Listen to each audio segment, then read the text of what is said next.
Ahí volví. Creo que sí, está todo de nuevo bien y deberían ver mi presentación. Sigamos Sí, se ve. entonces con los métodos para calibrar y combinar los pronósticos. Habíamos visto el ajuste gaussiano con o sin peso en Copernicus y en el portal de la OMM.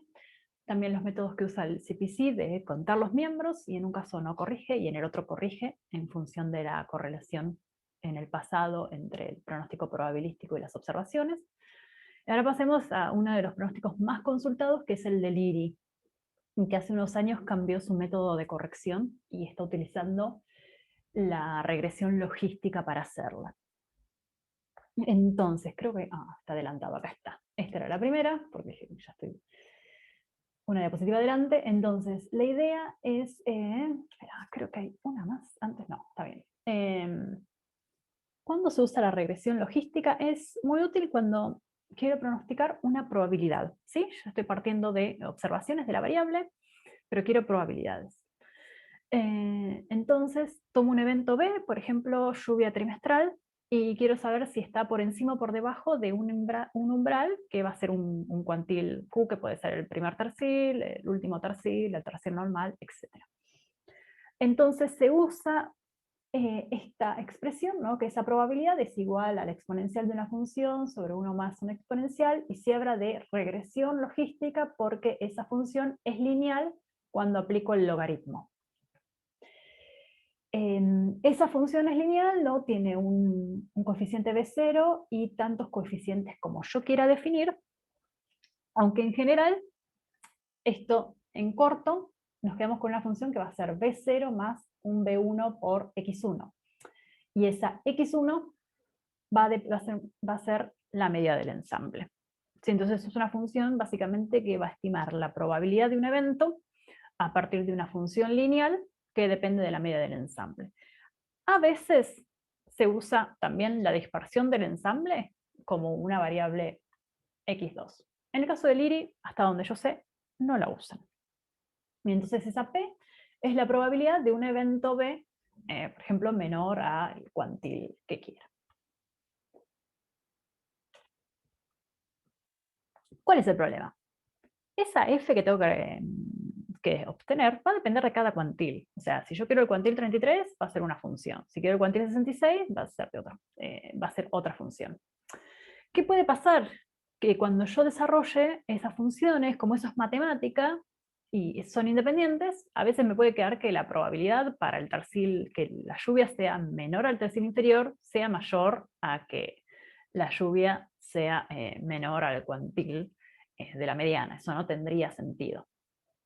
Entonces, ¿qué es lo que uno hace? En general, en la práctica, le agrega a esa función lineal un término más que depende del cuantil en cuestión. De modo que siempre la probabilidad crezca a medida que aumento el cuantil. ¿Sí? Porque entonces la probabilidad acumulada siempre aumenta. Entonces, en general, se usa para hacer eso, estimar la probabilidad con esta función lineal y agregándole un término más que depende del cuantil. Entonces, en el caso de la precipitación diaria, esa función suele tener esta pinta. Se toma el coeficiente B0, que hay que estimarlo con el Heincast, el B1 también, y la raíz de la media del ensamble. Este es un ajuste que se hace a la distribución por la forma que tiene la precipitación diaria. Y se toma después una función que depende del cuantil, que también depende de la raíz del cuantil. En el caso de la precipitación semanal, mensual y estacional, en general, algunos eligen hacer esta corrección con la raíz de la distribución, pero ya se puede tomar la medida del ensamble y lo mismo tomar después un término más que depende del cuantil directamente. Entonces, ¿cómo se implementa? Voy a tomar un modelo en particular, voy a agarrar el Heincast. Saco la media del ensamble para cada verano, para cada invierno, para cada trimestre que quiero pronosticar. Defino el cuantil que quiero. No sé, por ejemplo, temperatura menor al 33% en mi distribución. Y ajusto entonces la función para obtener los parámetros B0, B1 y en estos casos también obtenemos B2, que depende del cuantil. Entonces, por ejemplo, la probabilidad de que, no sé, la lluvia sea menor al límite del tercil inferior tiene esta forma, no sé, este coeficiente B0, este coeficiente B1 que se relaciona con la medida del ensamble, y este coeficiente B2 que se relaciona con el cuantil que quiero pronosticar, el tercio de la distribución. ¿Sí? Y la función era la exponencial de la función y 1 más la exponencial de la función en el denominador. Así obtendría la probabilidad de ese evento en cada año. Esto lo voy a tener que hacer para cada cuantil y para cada punto de mi retícula, ¿no? También la voy a calibrar con una ecuación diferente. Y esto también se hace para cada modelo por separado. Entonces, cada modelo tiene su función que toma la medida del ensamble y me devuelve una probabilidad. Entonces, al final, cuando yo tengo las probabilidades de los cuantiles que quiero, de todos los modelos que quiero, los promedio y ese sería mi pronóstico. ¿Qué hace además el IRI? En el caso de la lluvia va a aplicar un suavizado, porque con esto de que estamos haciendo una calibración por cada punto de retícula, en general hay muchas discontinuidades, queda muy, digamos, que pueden quedar muchas categorías a veces mezcladas y eso, y el suavizado sirve para homogeneizar las probabilidades, que eso no pasa cuando uno usa ni el método Count ni el método gaussiano. No les suele aparecer esos problemas. Entonces, en el caso del IRI, en general en el panel principal, donde uno elige para ver los pronósticos estacionales, otra vez, va a ver en general el pronóstico de la categoría más probable, que es la que se muestra, y que entonces también se grafica en función de la intensidad que tiene esa probabilidad, o sí, el valor de esa probabilidad es más intenso el color que se elige para la categoría más probable. Otra vez este es el ejemplo de la temperatura de septiembre, octubre, noviembre de este año. ¿Sí? Fíjense que ya es distinta que, por ejemplo, la del pronóstico del CPC. Está usando también los modelos del NMMI, es el mismo conjunto de modelos, pero como estoy usando un método matemático diferente, no necesariamente obtengo el mismo resultado. Uno también podría pensar, bueno, puedo pensar que es más robusta la señal donde, al utilizar diferentes métodos matemáticos, obtengo la misma señal. Ese podría también ser un criterio para evaluar los diferentes pronósticos. Algo interesante, no se ve en el panel principal, pero pueden uno acceder vía un link, como uno desarrolla ecuaciones para diferentes cuantiles, tiene una sección de pronósticos flexibles en donde podemos elegir más opciones, podemos elegir el tercio inferior, el tercio superior, pero también la mediana o algún quintil relevante de los extremos, y ver la probabilidad de que mi evento sea por debajo o por encima de ese cuartil en cuestión. Y esa herramienta a veces es medio, o sea, le lleva un poquito más de tiempo mostrar los datos, pero se puede obtener. Cuando la quise descargar, este es un ejemplo, creo que para la temperatura inferior a lo normal, no pude descargar la barra de referencia, no encontré cómo hacerlo, pero en de la web pueden ver la barra que referencia las probabilidades con el pronóstico flexible, eligiendo ustedes la categoría. Pero sepan que existe esa opción, pero hay que explorarla en la web del IRI. Pero bueno, esto es posible porque usan un método para corregir los pronósticos que desarrollan para los cuartiles para los quintiles en el percentil en cuestión. Eso quiere decir, ¿por qué digo cuantil? Porque estoy en inglés, perdón. Es el cuantil en cuestión. Y nosotros llamamos percentiles. Bien.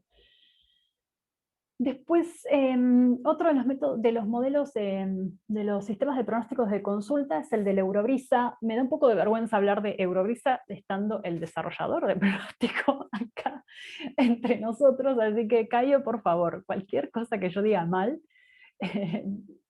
sos bienvenido de acotar y corregirme todo lo que haga falta.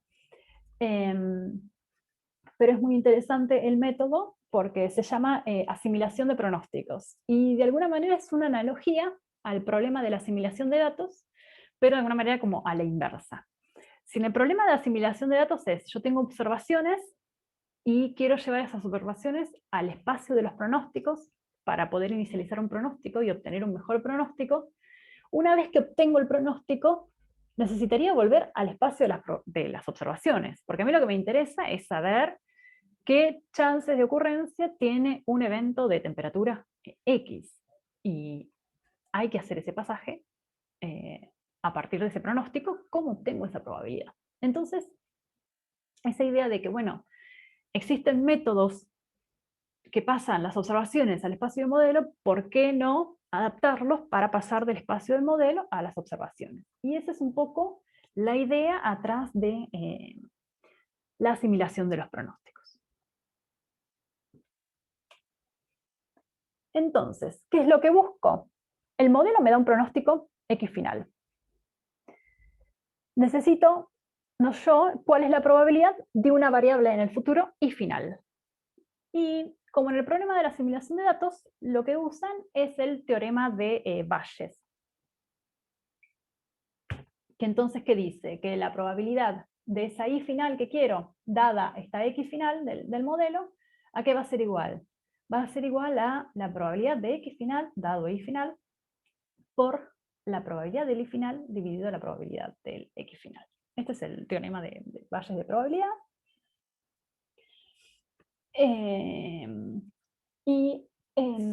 Entonces, esta probabilidad de Y final dado X final se llama probabilidad a posteriori, ¿no? La probabilidad que quiero, a partir de la que parto, ¿sí? La probabilidad de Y, y la probabilidad a priori, que se llama, y la probabilidad en sí, que es esta probabilidad de X final dado Y final. Después voy a hacer una digresión sobre esto, pero bueno, en los ajustes gaussianos solo estimamos la probabilidad de X final. No tenemos en cuenta las observaciones. Entonces, volviendo a nuestros ejemplos en general así como gaussianos, ¿no? Yo tengo la distribución de mi variable, ¿no? Una variable, la temperatura de todos los veranos, que es esta gaussiana, esta línea punteada, ¿no? Y tenemos la probabilidad para este verano que está dada, o sea, que está asociada al pronóstico actual y que viene dada por esta probabilidad punteada, perdón, rayada.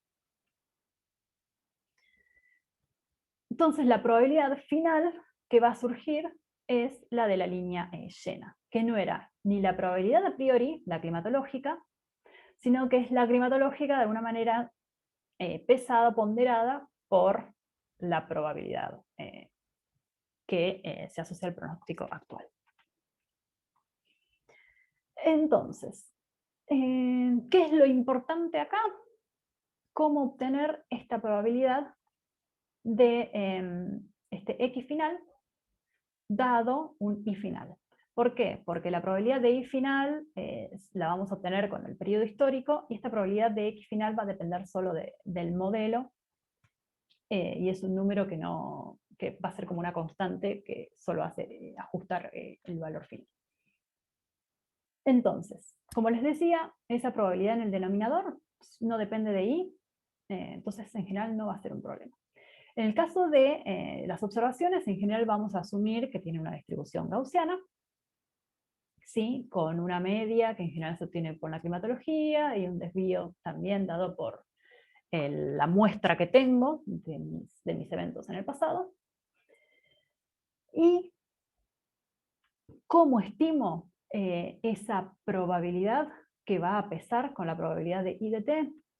Voy a asumir una relación lineal entre la media de mi ensamble de mi pronóstico y la variable observada. Fíjense que es muy raro porque o sea, lo que hacemos es la observación, en este caso va a ser mi variable independiente y mi pronóstico es mi variable dependiente. Muchas veces lo usamos al revés esto. Obtenemos esa relación lineal, ¿sí? Dada por la media del ensamble, que serían estos circulitos acá. Cada miembro de ensamble ¿sí? Está en esta dispersión y va a intervenir sobre todo en la dispersión de esa relación. Fíjense que si la relación entre el modelo y la observación fuese perfecta, eso sería la línea punteada de acá. Pero no es perfecta. ¿Sí? Entonces, digamos, hay errores y esos errores van a intervenir en esa corrección.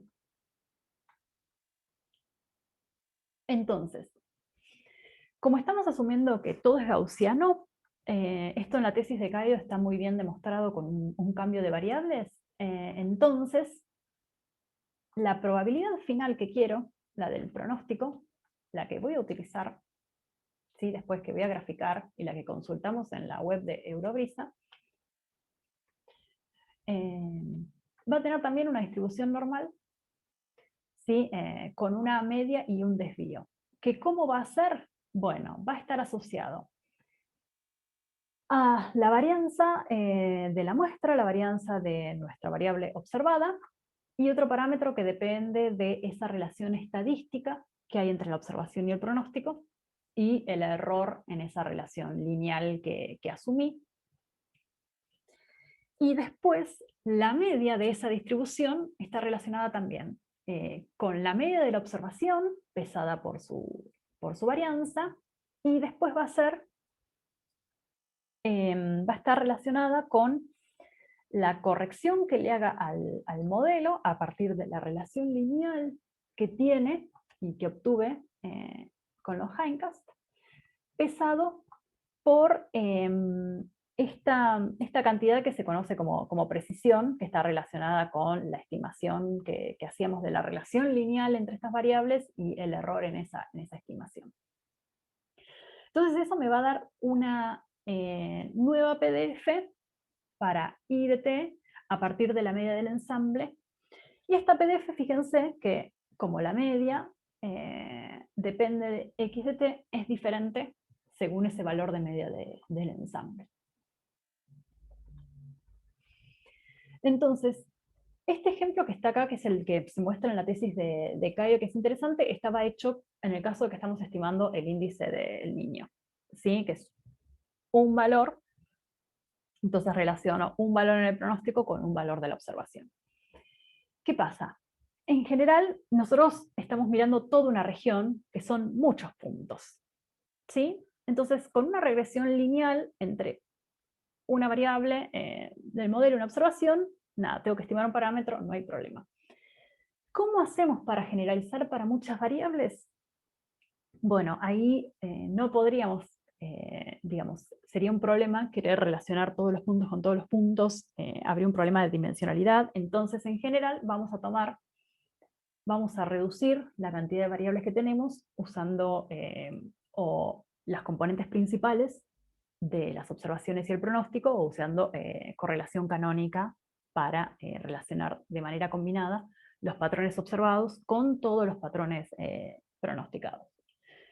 Con todas las variables pronosticadas, y obtenemos un par de patrones que sintetizan la variabilidad de mi cantidad sobre la región que quiero, y a partir de ahí se obtienen estas estimaciones de coeficientes, que en este caso van a estar más bien relacionando todos los patrones en sí, y no un punto de retícula en particular. Entonces no tengo que hacer una ecuación para cada punto de retícula, sino que nos valemos de los modos de variabilidad. Este desarrollo que hizo Caio en su tesis lo que se viene usando en la web de CPTEC, en el proyecto Eurobrisa, creo que ya desde 2006 que hay pronósticos ahí, que en general se basan en las versiones que están disponibles en ese momento de los modelos del Centro Europeo, de Meteo France y de Met Office, más un modelo estadístico que relaciona la lluvia en Sudamérica con la temperatura de la superficie del mar tropical. Entonces, fíjense que esto es interesante porque en las otras combinaciones que vimos, solo se tomaban modelos dinámicos. Pero fíjense que combinar modelos estadísticos también es posible, ¿sí? Uno puede incorporar diferentes fuentes de pronósticos para obtener uno único al final. ¿Y qué le va a pasar? Si el modelo estadístico es mejor en alguna región o en otra, tendrá más peso o no, en función también de su desempeño previo. Y lo que es muy bueno del proyecto Eurobrisa, no, y de su página web, es que nos permite ver pronósticos de alguna categoría en particular. También creo que están disponibles lo de el primer y el último quintil y el de la mediana, si yo no recuerdo mal. Sí está solo disponible de lluvia, el pronóstico de lluvia, y por ahí la resolución sí de los modelos está en 2.5. Pero es muy interesante que siempre se usan las últimas versiones de estos modelos. Entonces acá, como no había temperatura, puse otra vez, tiene la opción de la categoría más probable para la lluvia, pero pueden elegir una categoría en particular y mostrar la probabilidad para esa categoría. Entonces, vamos a discutir un poquito, repasar cuáles pueden ser las fortalezas y las debilidades de cada metodología para tener en cuenta. Esto también nos puede permitir, con esto que decía José Luis, bueno, identificar qué errores pueden tener los pronósticos.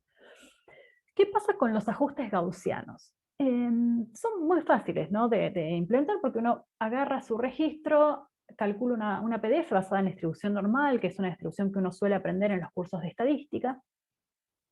Ahora, como recordarán, es necesario por ahí, para que esa distribución realmente sea representativa de lo que le pasa a la variable, que los miembros del ensamble sean muchos, ¿no? Para poder, con más observaciones, la PDF va a tender a una distribución normal, y entonces esa representación va a ser mucho, mucho mejor. Entonces es importante que los miembros del ensamble sean importantes, ¿sí? Por ahí, si tengo un registro corto de hindcast o tengo pocos miembros, esa representatividad es un poco menor.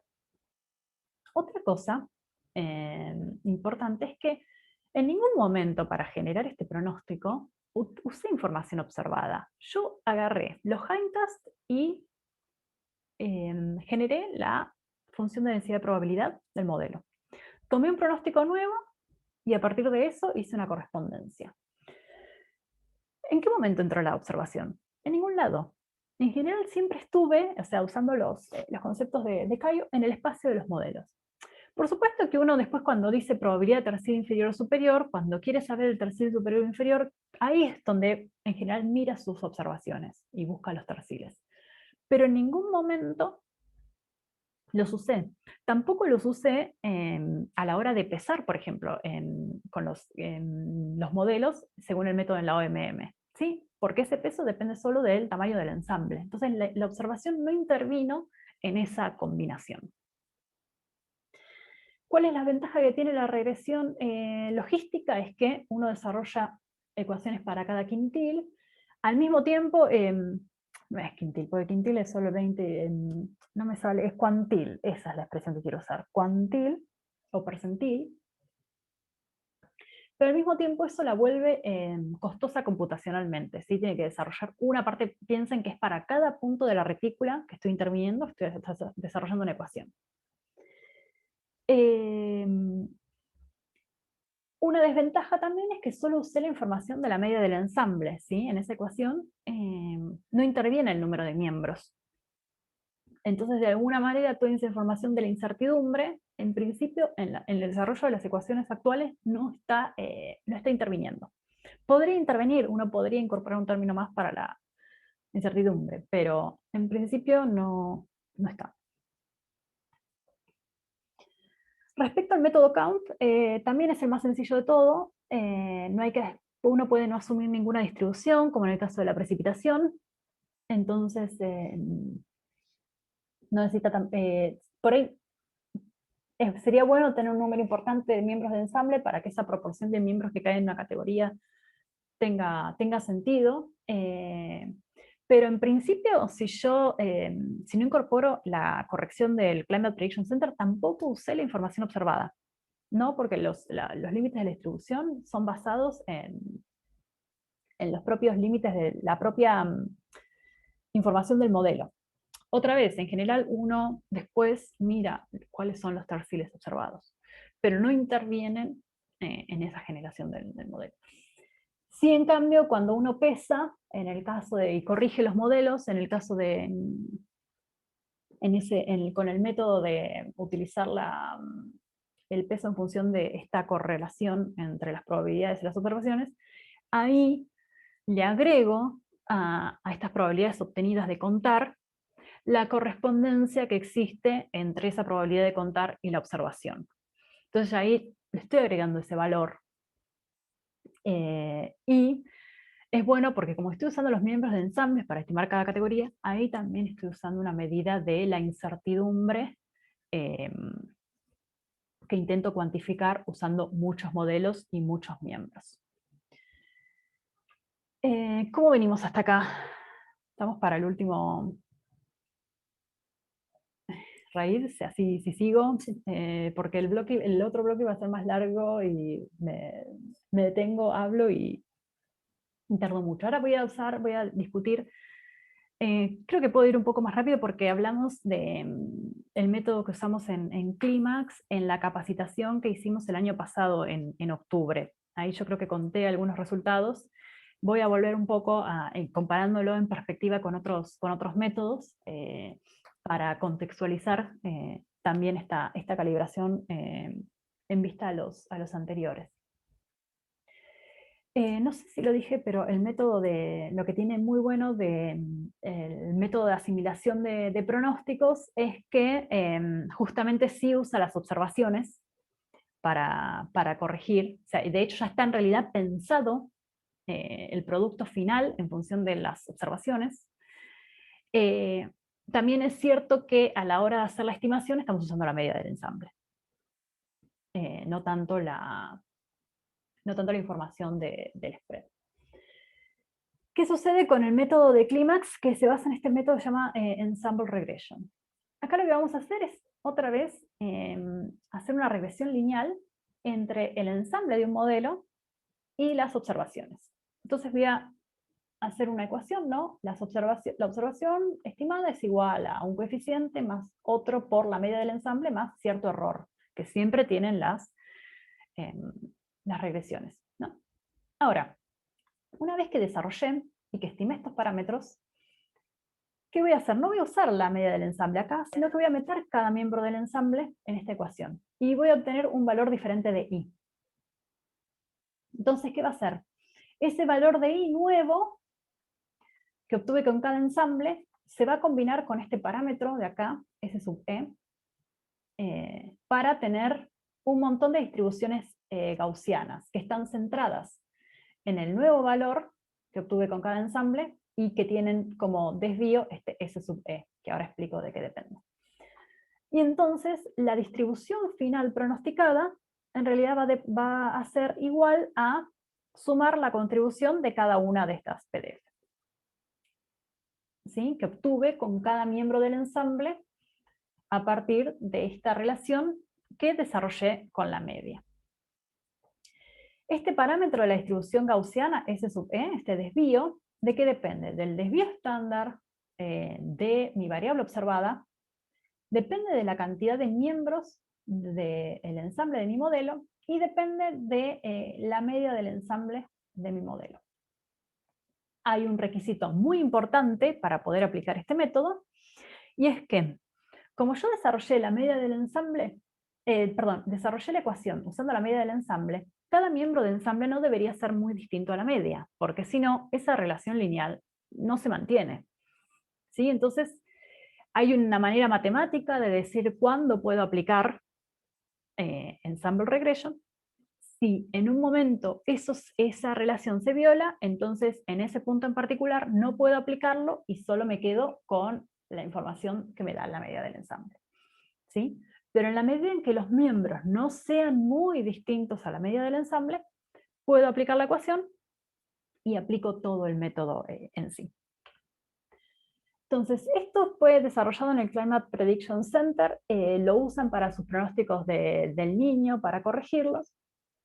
Entonces ellos lo probaron con la primera versión del modelo CFS, no la versión actual del NMMI, para pronosticar el niño en la temperatura en la región niño 3.4. Lo midieron también usando el diagrama de confiabilidad Otra vez, lo que tienen en la línea diagonal sería el pronóstico perfecto. Creo que no se ven muy bien las diferentes opciones, pero esta que se ve, que estoy marcando con mi cursor, era el pronóstico original. Y las otras dos son corrigiendo usando o una regresión lineal común o usando ensemble regression. Y esta otra variable es para hacer el pronóstico del niño 3.4, pero con 5 meses de plazo en el pronóstico. Entonces, el pronóstico así nomás es, digamos de nuevo, otra vez confianzudo, ¿sí? No tiene buena confiabilidad. Pero una vez que le apliqué la corrección, fíjense que la línea de este diagrama se acerca a la línea del pronóstico confiable. Y después ellos toman otras medidas para caracterizar ese desempeño y obtienen que mejoran el desempeño original al aplicar esa corrección. No importa el plazo de pronóstico que tengan en cuenta. Bueno, ese es el ejemplo para un solo modelo. ¿Qué pasa cuando tengo muchos modelos? Bueno, podría pasar un poco como se hace con el ensamble gaussiano, que uno estima la probabilidad para cada modelo por separado y después la promedia. Eso es un poco lo que se llama este método acá como APDF, que es hacer un promedio de las PDFs. Obtuve para cada modelo su ecuación con ensemble regression y después hice un promedio de la PDF final. Otra opción es en realidad decir, bueno, tomo todos los miembros de todos los ensambles y hago una sola ecuación para relacionar la media de todos esos modelos con las observaciones. Después aplico cada uno de esos modelos y obtengo una PDF final. Que esa es lo que se llama como ensemble regression con el multimodelo. Al igual que con el método de asimilación de pronósticos, como la regresión relaciona las observaciones con el modelo, estoy pasando del espacio del modelo al espacio de las probabilidades observadas. Entonces, estas probabilidades que se obtienen, estas PDFs que se obtienen, ya se relacionan con los terciles observados. Entonces, otra vez, estamos pasando del espacio del modelo al espacio de la observación. A la hora de combinar, nosotros usamos dos enfoques diferentes. Por un lado, obtenemos un peso que está relacionado a la correlación histórica entre un modelo y las observaciones.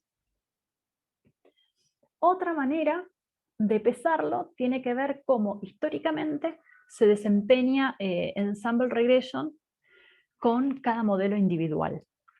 ¿Sí? Son las dos maneras de pesar los pronósticos.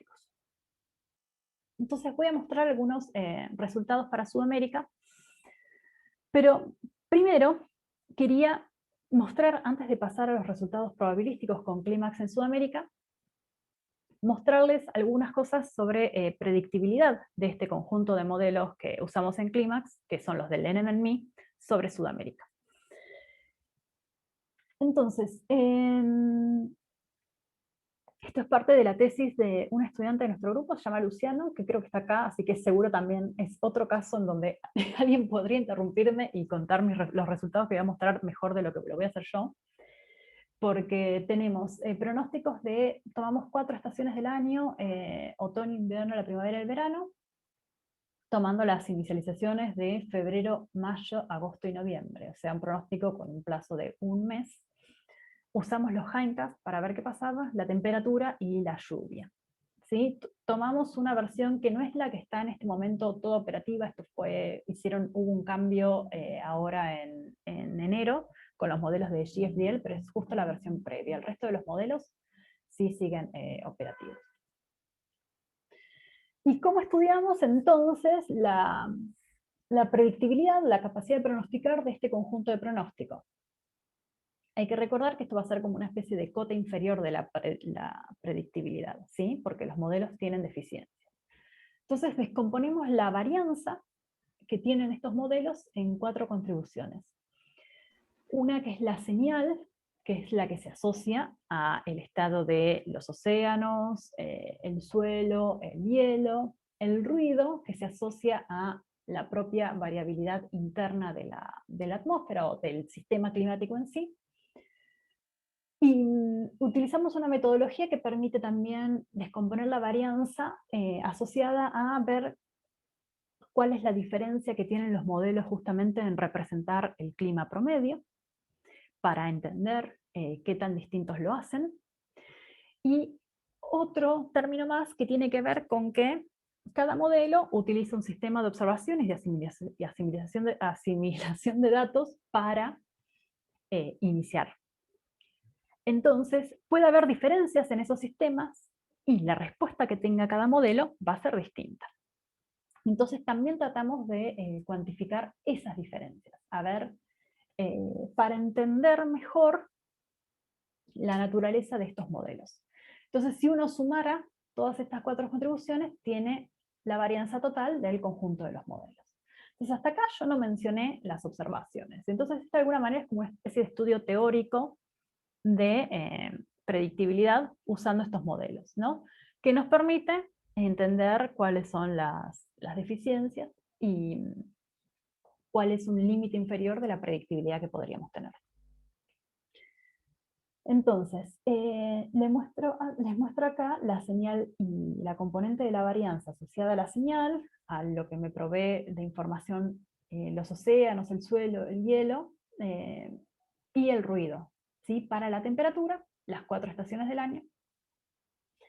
¿Sí? Entonces, fíjense que hay como 2 comportamientos. En otoño y en verano tenemos una señal que es muy, muy alta en los trópicos, ¿sí? La información de las condiciones de borde es muy importante, ¿sí? Determina mucha de la variabilidad ahí.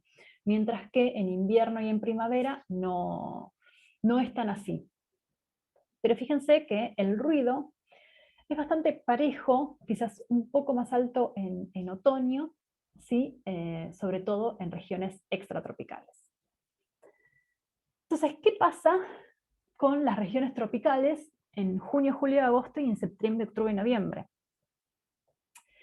Vemos ahí que en general tenemos que la varianza ahí depende mucho del bias o de las diferencias entre la media climatológica de cada modelo, ¿sí?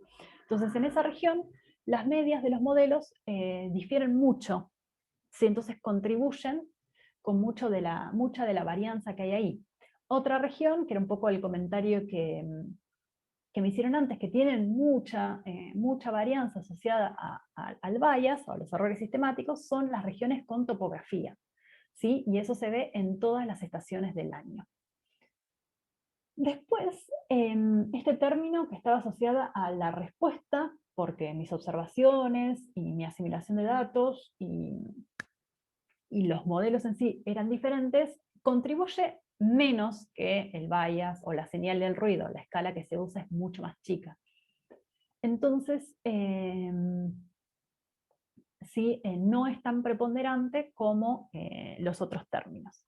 Y algo que encontramos es que sobre todo estas diferencias en los modelos están muy asociadas a que el modelo canadiense, ¿sí? Tiene un error bastante importante en la temperatura promedio, sobre todo en el centro de Brasil, ¿sí? Que está documentado y que entonces también lo obtuvimos al hacer esta descomposición de la información que dan los modelos, ¿sí? ¿Qué pasa con la lluvia? En este caso, lo que vemos es que la señal, si uno comparara la escala de la señal que se obtiene en la lluvia con la de la temperatura, es mucho más baja.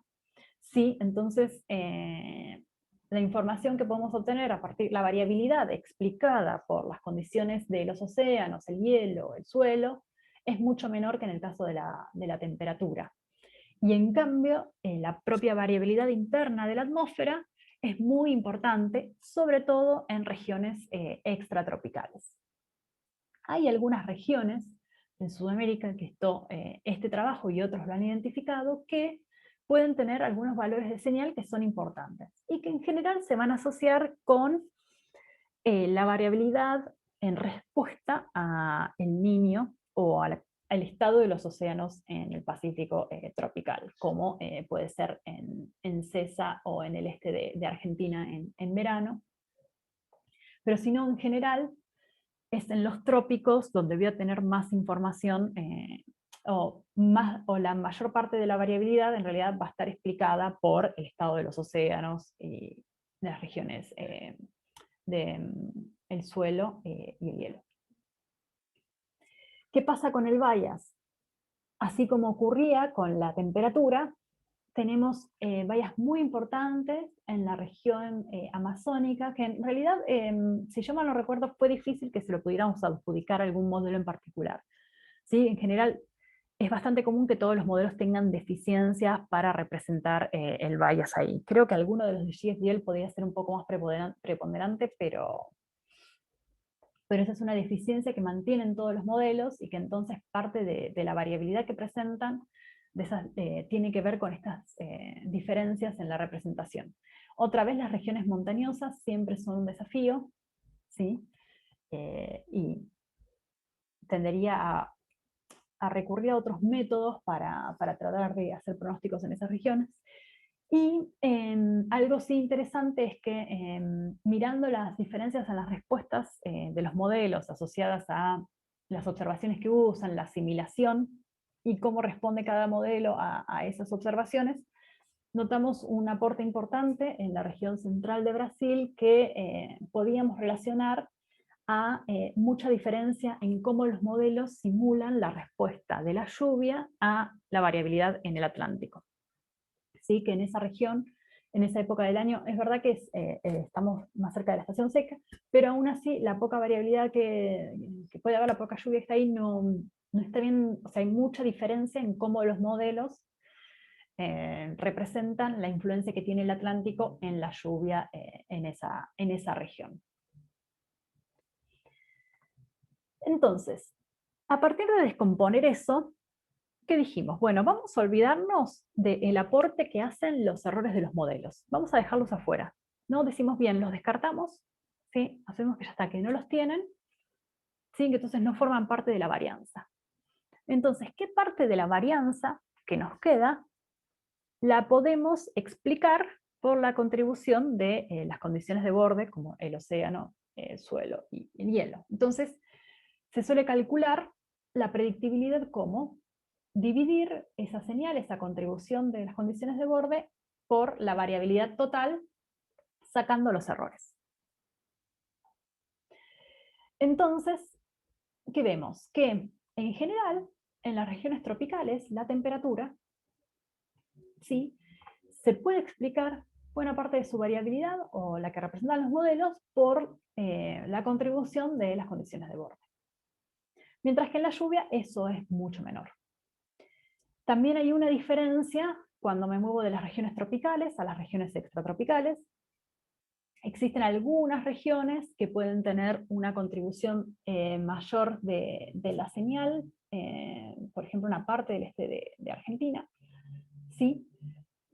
Pero bueno, una cosa muy interesante que sí notamos es que en el caso de la lluvia, todos estos valores parecen muy, muy bajos. Estamos diciendo que el 10% de la variabilidad de la lluvia la está explicando la contribución de las condiciones de borde. Encontramos que si sacamos el modelo CFS2, que es de los del NMMI, el que se genera, uno de los que tiene el ensamble lagueado muy, muy grande, esta predictibilidad aumenta. ¿Por qué? Porque el impacto del ensamble lagueado en el ruido, en la lluvia, es muy, muy grande.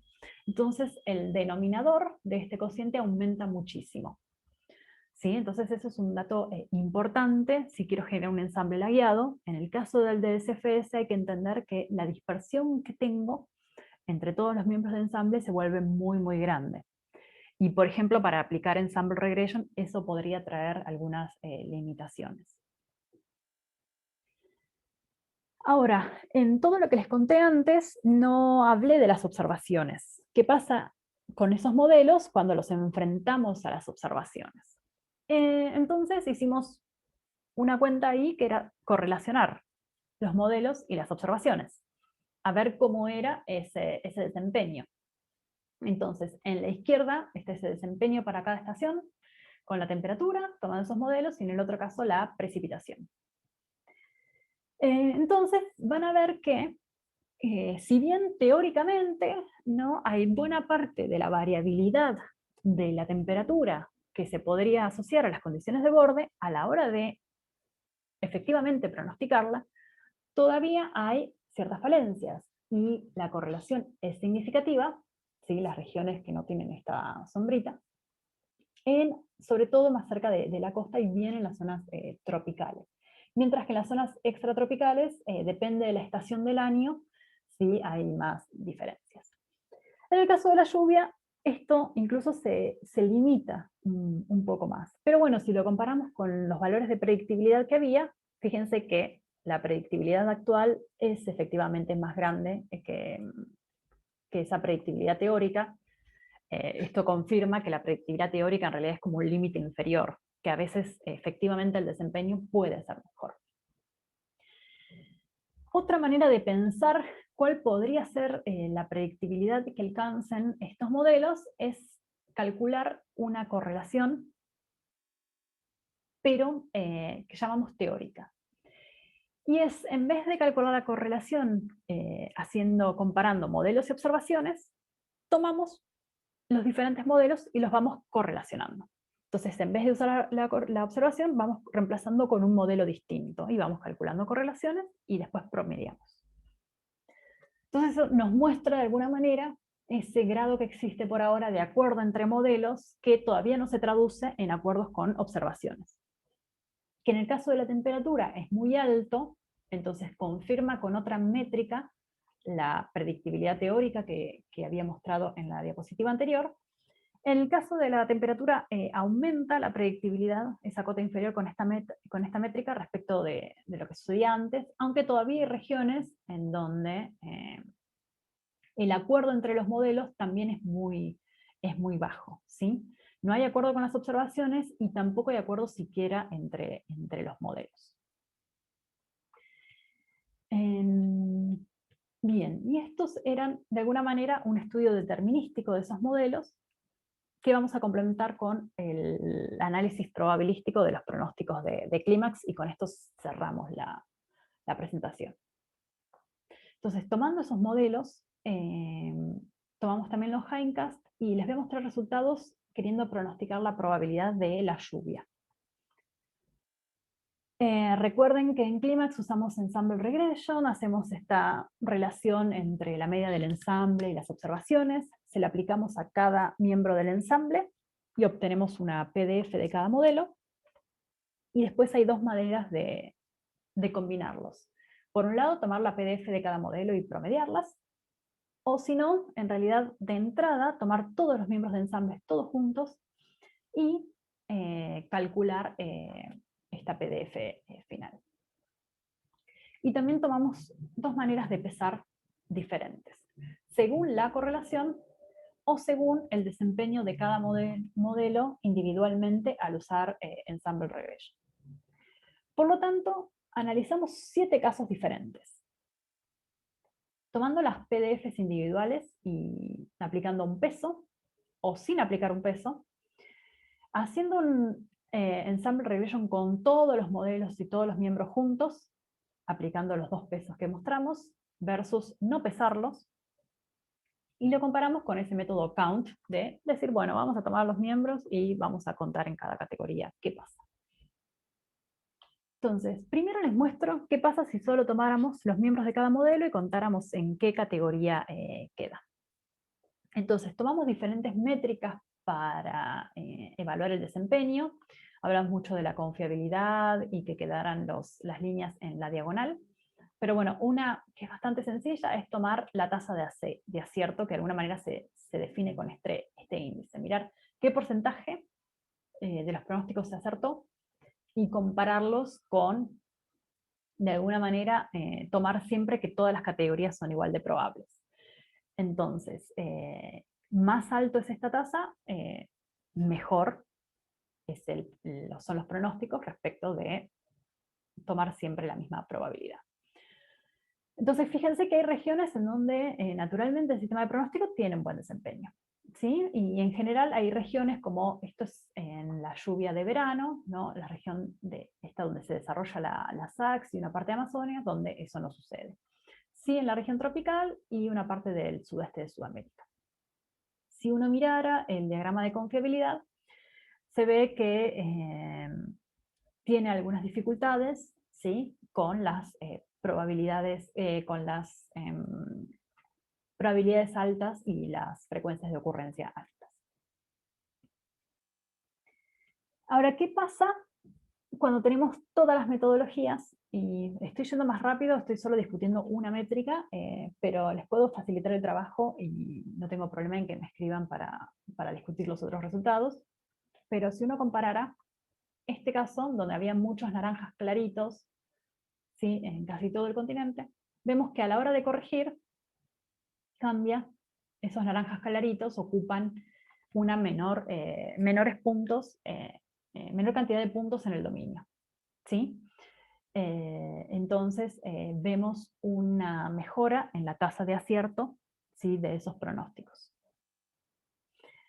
Si miráramos esa tasa de acierto discriminándola en función de cada año, ¿sí? Es el panel superior, vemos que en el caso de la línea negra era hacer el pronóstico contando.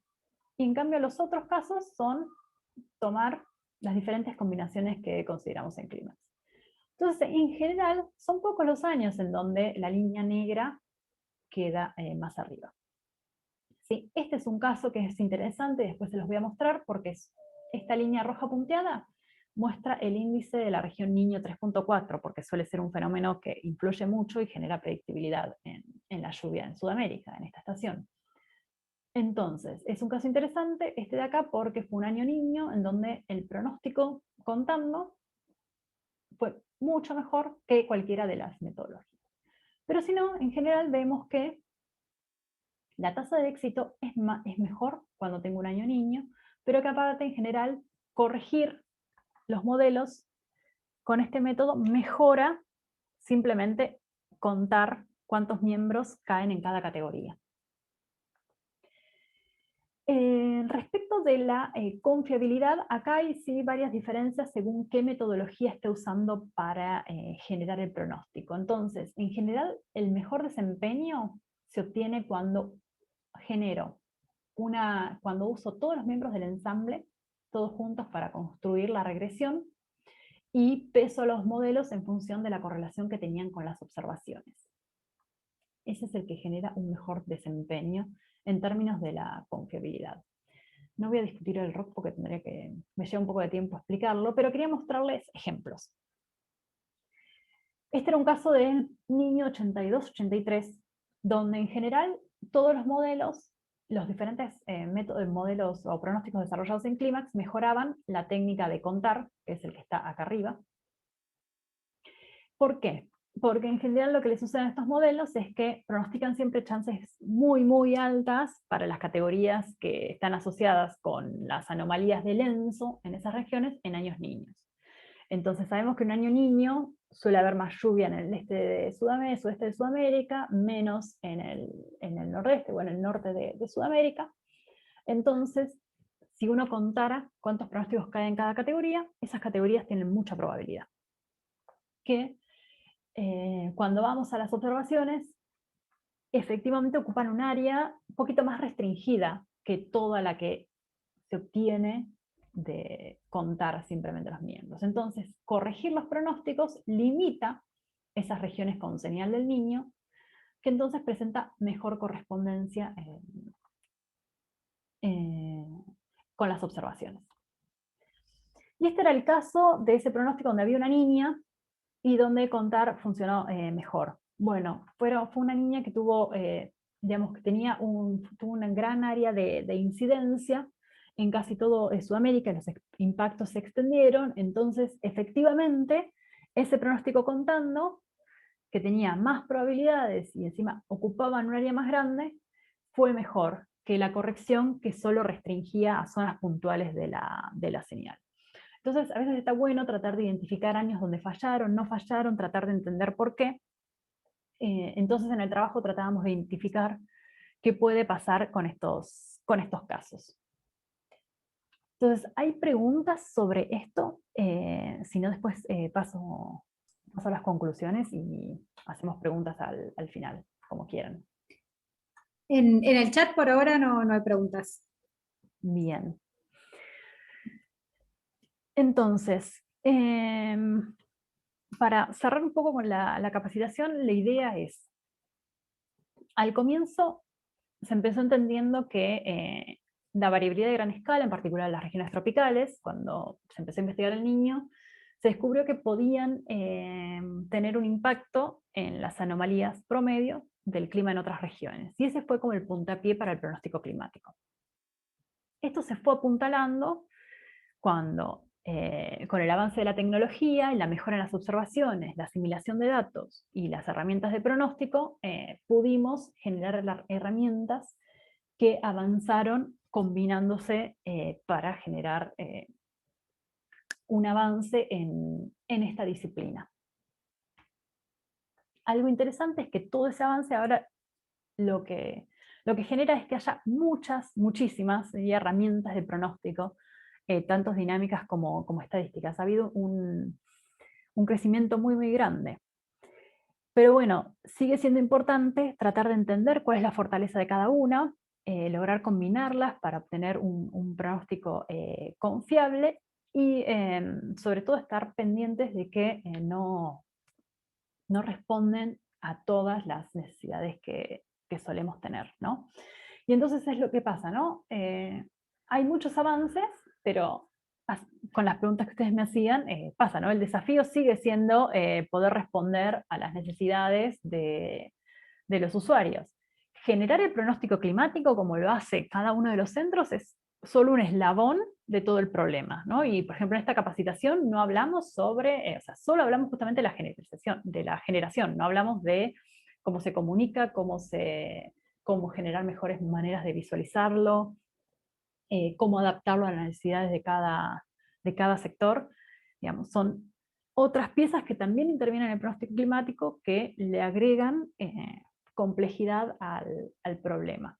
Y acá solo nos quedamos con una parte que ya también es de por sí compleja y tiene desafíos. Tienen todas las referencias de la presentación en este slide. Yo no lo dije al principio, pero en general, si el slide no tiene ninguna referencia anotada abajo, es porque fue sacado de este primer informe. Y este informe en particular lo utilicé porque está disponible de manera gratuita en ese link que lo dejé ahí escrito. Entonces se lo pueden descargar. Quizás lo que tiene es que puede estar un poco desactualizado en algunas últimas investigaciones, pero la idea de presentar los desafíos, la importancia y los diferentes ingredientes del pronóstico estacional me parece que es muy pedagógico. Y después sí hay artículos puntuales de los que fui tomando cosas, y en particular en violeta sí les dejé marcado los que hacen referencia a herramientas puntuales de combinación y calibración de pronósticos, por si quieren ver la matemática o el fundamento atrás de esas herramientas que utilicé. Así que eso es todo, y les agradezco por el tiempo y perdón que nos excedimos un poquito, pero sí, empecé a agregar cosas, dije esto me pareció interesante y después ya no sabía qué hacer. Muchas gracias, Sol. Acá hay una pregunta de Eric que dice, ¿se pueden acceder a las salidas del pronóstico en un lugar determinado en forma numérica y no solo gráfico? Sí, por eso lo puse lo fui poniendo cuando presenté los diferentes conjuntos que están disponibles, libremente para todo el mundo, posiblemente solo haciéndose una cuenta de mail, Copernicus y el NMMI. De hecho, el NMMI ni siquiera hace falta tener cuenta de nada porque están disponibles en el portal del IRI. En el caso de APCC entiendo que son para la Comunidad del Pacífico, desconozco si los servicios meteorológicos de otro lado pueden acceder, pero muchos de esos modelos también están en el portal de la OMM, que los servicios meteorológicos sí pueden acceder. Así que, perdón, Eric, no me acuerdo si estás en un servicio meteorológico o no, pero cualquier cosa se puede averiguar si tu institución puede tener acceso a esos pronósticos. Y a partir de ahí No, podrías sí, obtener el Marisol, dato para algún punto de retícula. Marisol, me refería yo específicamente a lo último que Ah, estabas hablando al de de clímax. clímax. Es que tuve problemas de conexión, se me iba Bueno, y no pude ver esa parte última. sí, nosotros en general lo tenemos tenemos un portal donde mostramos las cosas gráficas. No sé si el servicio genera de alguna manera disponibilidad de las series puntuales. Si eventualmente querés algún dato puntual para un punto, podés comunicarte conmigo y vemos la manera de que lo tengas. No tendría problema. Ok, perfecto, muchas gracias.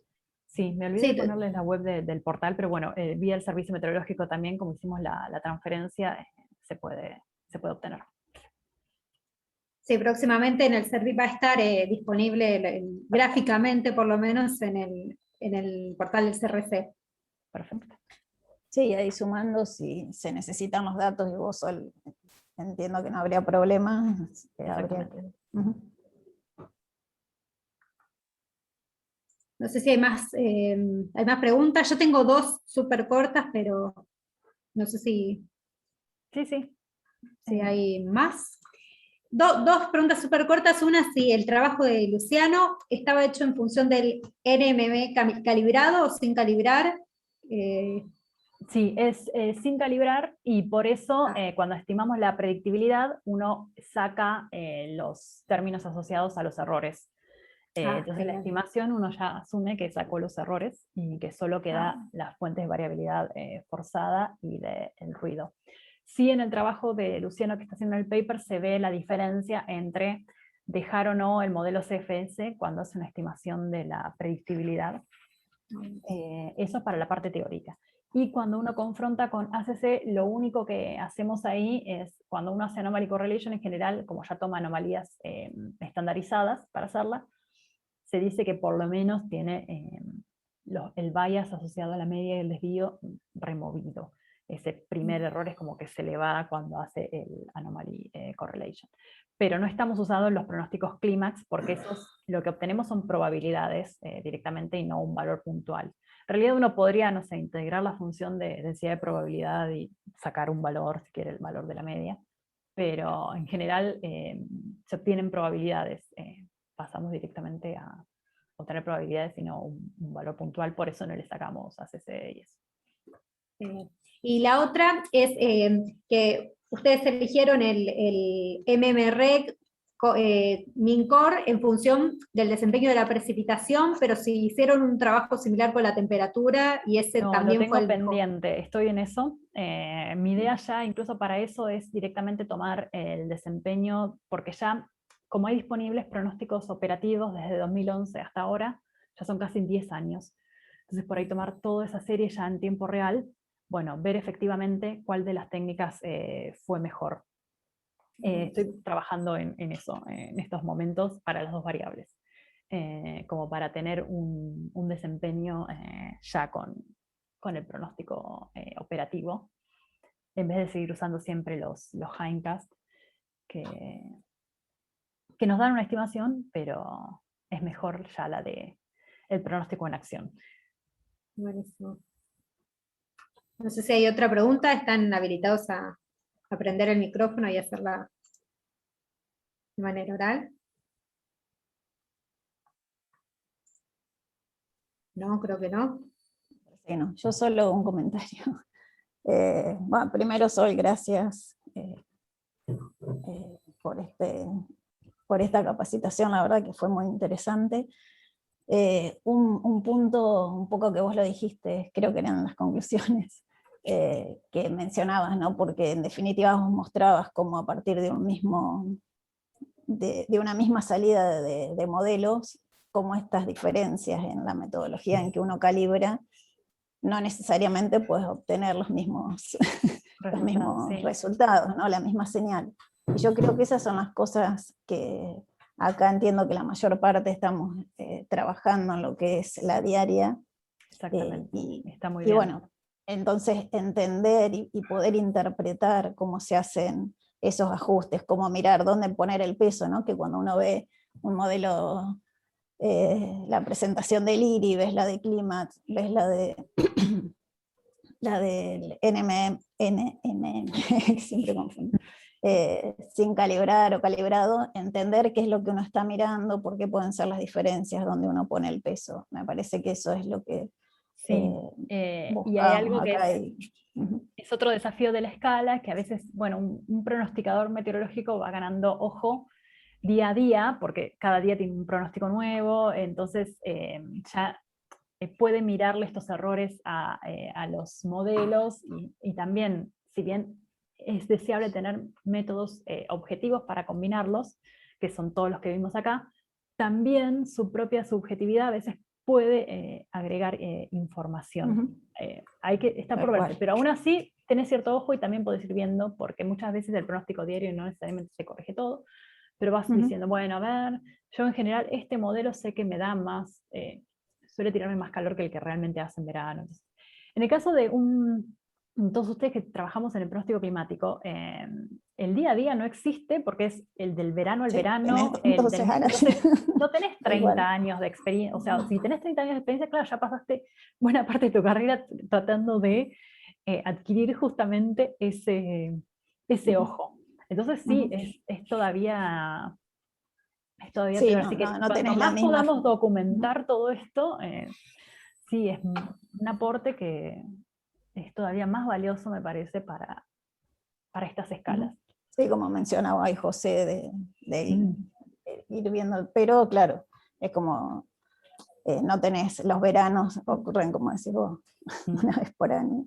Sí, respecto a esos vallas que decía que venían fallando mucho en el sur de nuestro país, que en general están dando muchas probabilidades para el tercio superior y eso, puede deberse, porque no lo encontré, que no sé si están filtrando ellos la tendencia que puedan tener los pronósticos, entonces naturalmente cuando ajusten el PDF a un ajuste gaussiano les puede dar como con mucha tendencia en la temperatura y por eso siempre la categoría más alta en el tercio superior. No encontré si ellos ajustan la tendencia a la temperatura o no, que por ejemplo en pronóstico con el clímax sí lo hacemos, le removemos la tendencia. Eso tiene sus pros y sus contras también, porque a veces si una variable tiene tendencia, parte de la variabilidad que vemos en un año tiene cierta contribución de la tendencia. Pero bueno, también son cosas a tener en cuenta de cada uno de los sistemas.